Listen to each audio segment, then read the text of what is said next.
রিপোর্টে কি ধরা পড়ছিল? এরপরে ধরা পড়ছিল ফুসফুসে টিউমার। টিউমারের মধ্যে ক্যান্সার ধরা পড়ছে। ক্যান্সার এখন গিয়ে আল্লাহর রহমতে আপনার নাতিন সুস্থ। মোটামুটি এখন সুস্থ দেখতেছি।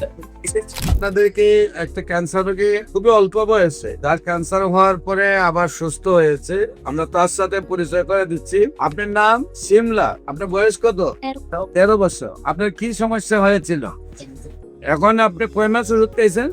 6 মাস। 6 মাসে পড়ছে। 6 মাসে পড়ছেন, 5 মাস খাইছেন। এখন কি চাকা আছে?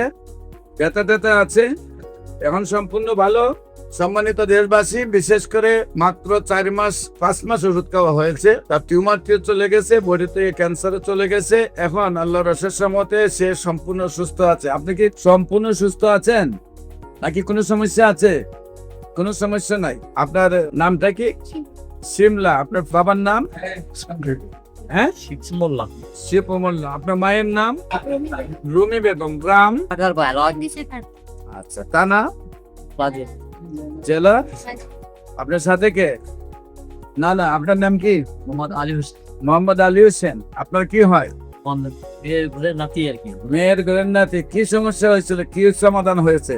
এর কোথায় কোথায় চিকিৎসা করছেন? এখানে পপুলার চিকিৎসা করাইছি, তারপর আপনার এই ফুসফুসের টিউমার ছিল। এখানে আপনাদের এখানে আইসা 5 মাসের চিকিৎসা। রিপোর্টে কি ধরা পড়ছিল? এরপরে ধরা পড়ছিল ফুসফুসে টিউমার। টিউমারের মধ্যে ক্যান্সার ধরা পড়ছে।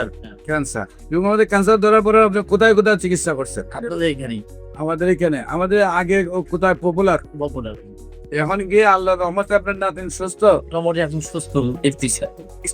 যে কোনো প্রয়োজনে, যে কোনো চিকিৎসার জন্য স্ক্রিনে দেওয়া নম্বরে যোগাযোগ করার জন্য আহ্বান জানাচ্ছি। আসসালামু আলাইকুম ওয়া রাহমাতুল্লাহি ওয়া বারাকাতুহু।